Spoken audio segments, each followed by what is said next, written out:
대한민국의 반도체 지원법이 대만과 너무 대조적입니다.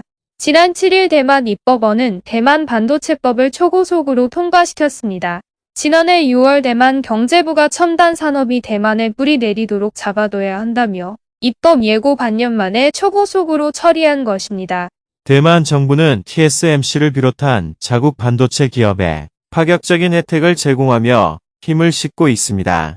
대만은 우리나라 대기업의 성장을 보고 자국의 기업도 중소기업 위주에서 대기업 위주로 산업을 재편하려고 하고 있습니다.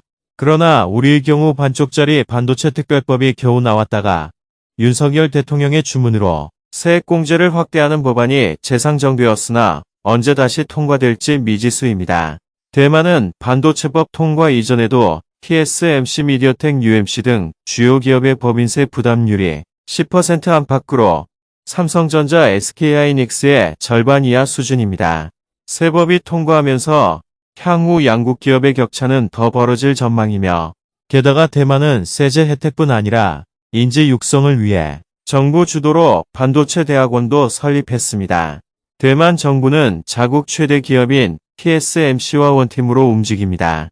정부 차원에서 TSMC의 미세 공정 기술까지 챙기고 있으며 최근 대만 정부는 TSMC의 2나노 공장 건설 예정지로 알려진 북부 타오위안 룽탄 과학단지의 전력과 공업용수의 안정적인 공급을 위해 발전소를 증설하고 재생수 공장을 신설하는 등 국가가 공장 용지를 마련해 주는 등 우리의 용인 SK 하이닉스 클러스터는 아직도 개발이 시작도 안 되는 것에 비하면 정반대의 모습입니다. 대만 정부는 TSMC의 첨단 사업 성공이 대만의 운명을 좌우하는 국정과제인 것처럼 일사불란하게 움직이고 있으며 최근 TSMC 2나노 공장이 들어서는 타이중시에서 토지 매입과 인허가 지연 우려가 나오자 부지 개발을 진행 중인 중부과학산업단지 관리국은 TSMC 등 기업들의 혁신이 차질을 빚을 것을 우려하면서 대만 정부는 약 1조 8,300억 원을 쏟아부어 부지 조성을 마치고 TSMC 등 기업에 넘기겠다는 방침이며 공장 부지를 직접 개발해야 하는 한국과 완전히 다른 양상입니다. 또 대만 국영기업인 대만전력은 지난해 8월 TSMC의 2나노 공장 운영에 차질이 없도록 고압발전소를 추가로 지어 전력 공급에 나서겠다고 선제적으로 발표했으며 이는 지난 2014년 삼성전자가 평택에 반도체 공장 증설을 위한 송전선 설치에 5년이나 발이 묶였던 것과 대비되고 있습니다.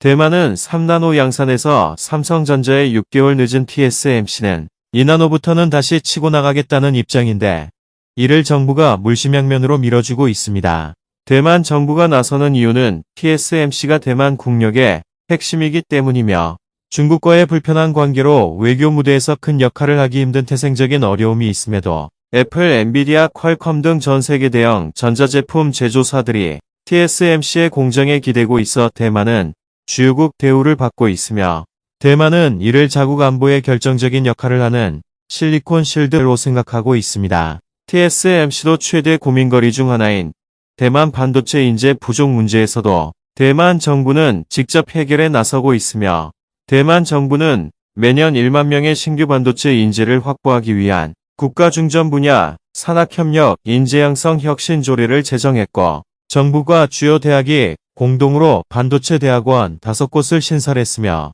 정부와 TSMC는 대만 국내 부정적인 여론을 잠재우는 데도 원팀으로 입을 맞추고 있으며 지난달 TSMC의 미국 공장 기공식 행사가 열린 후 대만 현지에서는 또 한 차례 TSMC의 탈대만 논란이 불거졌지만 TSMC의 공식 입장은 첨단 공정은 탈대만을 하지 않을 것이란 것입니다. 솔직히 우리나라의 경우 삼성전자나 SK하이닉스가 탈한국을 해도 할 말이 없을 듯합니다. 감사합니다. 대한민국 반도체 관계자 여러분 힘내세요. 파이팅입니다.